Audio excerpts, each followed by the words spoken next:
इग़्तनिम खम्सन क़ब्ल खम्सिन, 5 चीज़ों को 5 चीज़ों से पहले गनीमत समझो। अस्सलामु अलैकुम रहमतुल्लाहि व बरकातुहू। मैं उम्मीद करता हूँ आप सब लोग खैरियत से होंगे और मैं दुआ करता हूँ कि अल्लाह ताला आप सबको खुश रखें। मैं दुआ करता हूँ कि अल्लाह ताला आप सबकी ज़िंदगी में आसानी फरमाए, अल्लाह ताला हम सबको हिदायत दे। और मैं दुआ करता हूँ कि अल्लाह ताला हमें सीरियस कर दे उन चीज़ों के बारे में जो चीज़ें हमारी ज़िंदगी में बहुत ज़्यादा मैटर करती हैं और हम उन चीज़ों को बिल्कुल इम्पोर्टेंस नहीं देते। और मैं दुआ करता हूँ अल्लाह ताला से कि अल्लाह ताला हमें उन चीज़ों से दूर कर दें जो चीज़ें हमारी लाइफ में बिल्कुल मैटर नहीं करती और हम उन पर सारा दिन अपना टाइम वेस्ट करते हैं। बेसिकली हम अपनी ज़िंदगी में, अपनी लाइफ में इतना लॉस्ट हो चुके हैं, इतना गुम हो चुके हैं कि हम उन चीज़ों को इम्पोर्टेंस बिल्कुल नहीं देते जो हमारी ज़िंदगियों में मैटर करती हैं।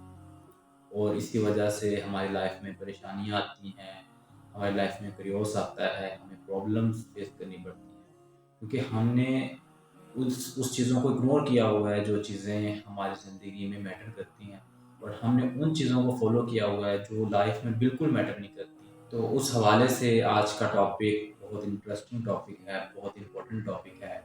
आज का टॉपिक हम नबी पाक सल्लल्लाहु अलैहि वसल्लम की एक हदीस से शुरू करेंगे। हो सकता है कि ये हदीस आपने कई मरतबा सुनी हो, लेकिन आज हम जब एक तरीके से उस हदीस को समझेंगे, उस पर फोकस करेंगे, इस बात पर फोकस करेंगे कि आज करने वाले काम क्या थे और हम किन कामों में अपना टाइम वेस्ट कर रहे हैं, तो डेफिनेटली आपको इस हदीस की समझ आ जाएगी। मेरे भाई देखिए, मैं भी आप लोगों की तरह एक इंसान हूँ, मेरी भी एक फैमिली लाइफ है, मेरी वर्किंग लाइफ भी है, मेरा वर्क प्लेस भी है और मैं 21st सेंचुरी की लाइफ को बहुत अच्छे से जानता हूँ। स्कूल लाइफ भी गुजारी है, कॉलेज लाइफ भी गुजारी है and I am also student of IT field से भी ताल्लुक़ है, यूनिवर्सिटी से भी ताल्लुक़ है, यूनिवर्सिटी भी जाता हूँ। तो डेफ़िनेटली हर इंसान की ज़िंदगी में प्रॉब्लम्स, परेशानियाँ आती हैं। ज़ाहिर बात है मैं भी एक इंसान हूँ, मैंने भी अपनी वर्किंग लाइफ़, अपनी फैमिली लाइफ़, अपनी स्टडी लाइफ़ इन सब चीज़ों को टाइम देना होता है। ज़ाहिर-सी बात है कि कभी कोई मिसहैप हो जाने से मेरा मतलब है कि लाइफ़ में कभी कोई प्रॉब्लम्स आ जानी, कभी कोई लाइफ़ में टास्क आ जाना। तो ऐसे ही एक टास्क मेरे साथ कुछ अर्सा पहले काफ़ी मेरा बिज़नेस का लॉस हुआ और अगले ही दिन एक कॉल रिसीव हुई जिसने मुझे काफ़ी डिस्करेज किया, काफ़ी उसने मुझे परेशान किया और मैं दीन से काफ़ी ज़्यादा दूर हो चुका था। तो उसी दौरान ज़ोहर की अज़ान हुई और समझ नहीं आ रहा था क्या करें, क्या करें? तो अचानक जब अज़ान हुई, अज़ान को गौर से सुना कि सर पकड़ के बैठा हुआ था कि करना क्या है अब? इतने टास्क पड़े हैं, बिज़नेस का लॉस हुआ है, ऊपर से एक परेशानी आ गई है, एक न्यूज़ मिल गई है।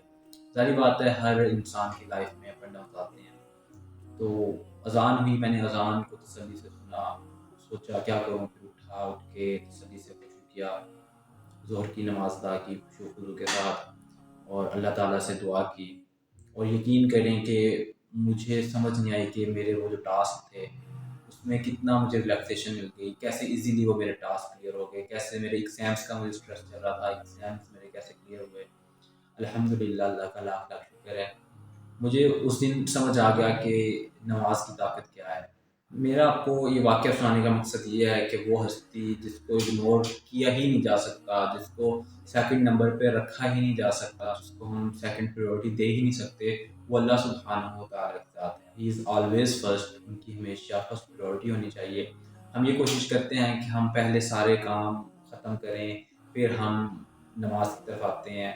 अक्सर औक़ात ऐसा होता है, मैं भी अक्सर आप लोगों में से हूँ, आम इंसान हूँ, कि हम सारे काम, सारे दिन के काम, सारी मसरूफ़ियात सब कुछ करके बाद में जो आखिरी जो वक़्त होता है, हम अल्लाह सुब्हानहू व तआला के पास जाते हैं और जल्दी में 2-3 मिनट की नमाज़ पढ़ के, वो भी सिर्फ़ फ़र्ज़। और हम में से कुछ लोग ऐसे हैं तो जो बिल्कुल भी नमाज़ अदा नहीं करते और कुछ ऐसे हैं कि जो 2-3 मिनट की नमाज़ पढ़ के और वो भी सिर्फ़ फ़र्ज़ पढ़ के अल्लाह ताला से जान छुड़ा लेते हैं और ये कहते हैं कि हमने फ़र्ज़ पूरा कर लिया। अल्लाह ताला हम सबको हिदायत दे। यही तो रीज़न है कि हम पैनिक होते हैं, हमें स्ट्रेस होता है, हमारे लिए प्रॉब्लम्स आती हैं, हमें समझ नहीं आती कि हमारे साथ क्या हो रहा है, हमसे काम हमारे मैनेज नहीं होते, हमसे हमारी स्टडी मैनेज नहीं होती, हमसे سے ہماری فیملی مینیج نہیں ہوتی. یہی ریزن ہے کہ ہم نے اللہ تعالیٰ کو فرسٹ پریورٹی نہیں دی ہوئی. اور سب سے جو بڑی بات ہے، ہمارے ٹائم سے، ہمارے وقت سے برکت ختم ہو چکی. دیکھیں میرے بھائی، جب انسان اس ہستی کو ورشپ کرتا ہے، اس ہستی کی عبادت کرتا ہے جو ٹائم کا کریٹر ہے، جس نے ٹائم کو بنایا ہے، جس نے وقت کو بنایا ہے، تو آپ کا کیا خیال ہے کہ آپ کے ٹائم میں، آپ کے وقت میں برکت نہیں ہوتی؟ جب آپ اس ہستی کی ورشپ کریں گے، اس ہستی کی عبادت کریں گے جس نے سب کو پیدا کیا ہے، جس کے ہاتھ میں ایک ایک ذرہ ہے، تو آپ کا کیا خیال ہے کہ آپ کی پرابلمس حل نہیں ہوں گی، آپ کے مسئلے حل نہیں ہوں گے، آپ کو رزق نہیں ملے گا؟ جیسے میں نے آپ کو پہلے بتایا کہ میں بھی ایک عام انسان ہوں، میں بھی ڈی موٹیویٹ ہو سکتا ہوں، میرے پہ بھی سستی چھا سکتی ہے، لیکن ہم سب اپنی ساری مصروفیات کو ایک سائڈ پہ کر کے ہمیں فرسٹ پریورٹی اللہ تعالیٰ کو دینی چاہیے، ہمیں نماز وقت پہ پڑھنی چاہیے.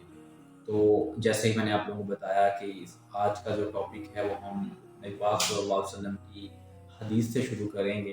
میرے بھائی، بڑا ضروری ہے اس چیز کو سمجھنا کہ ہمیں اپنے ٹائم میں برکت کے لیے، ہمیں رزق کے لیے، ہمیں اپنے معاملات کو سلجھانے کے لیے صرف وہ ایک ہی ہستی ہے جس کے آگے ہمیں جھکنا ہے، جس کی ہم نے عبادت کرنی ہے، جس کی ورشپ کرنی ہے. اور وہی ہستی ہے اللہ سبحانہ و تعالیٰ کی، جس نے ہمارے ٹائم میں برکت ڈالنی ہے، ہمارے رزق میں اضافہ کرنا ہے اور ہمیں ہدایت دینی ہے. سو کمنگ ٹو دا حدیث، جس کا میں نے آپ کے ساتھ سٹارٹ میں ذکر کیا تھا، عن ابن عباس رضی اللہ تعالی عنہ، ابن عباس رضی اللہ تعالی عنہ سے مروی ہے، قال کہا، قال رسول اللہ صلی اللہ علیہ وسلم، رسول اللہ صلی اللہ علیہ وسلم نے فرمایا، اغتنم خمسا قبل خمس، پانچ چیزوں سے پہلے غنیمت سمجھو. شبابہ کا قبل حرمک، شبابہ کا جوانی کو، شبابہ کا قبل حرمک، جوانی کو بڑھاپے سے پہلے غنیمت سمجھو. وصحتہ کا قبل سقومک، اور صحت کو بیماری سے پہلے غنیمت سمجھو. وغنامہ کا قبل فقورک، اپنے مال کو تنگ دستی سے پہلے غنیمت سمجھو. وفراغ کا قبل شغولک، اپنی فرصت کو اپنی مشغولیت سے پہلے غنیمت سمجھو. وحیاتہ کا قبل موتک، اپنی زندگی کو موت سے پہلے غنیمت سمجھو. انشاءاللہ ہم اپنے نیکسٹ لیکچر میں ان 5 پوائنٹس کو ڈیٹیل کے ساتھ ڈسکس کریں گے، اور ہم ان چیزوں پر اپنی زندگی گزارنے کی کوشش کریں گے جو چیزیں ہماری لائف میں بہت زیادہ میٹر کرتی ہیں اور ہم ان چیزوں کو اگنور کرتے ہیں. تو انشاءاللہ نیکسٹ کلاس میں ہم ڈیٹیلز کے ساتھ ان 5 ایڈوائسز کو، ان 5 نبی پاک صلی اللہ علیہ وسلم کی جو نصیحتیں ہیں، ان پر ڈیٹیل سے ڈسکس کریں گے. تو انشاءاللہ اگلے لیکچر میں ملاقات ہوتی ہے. ربنا لا تزغ قلوبنا بعد إذ هديتنا وهب لنا من لدنك رحمة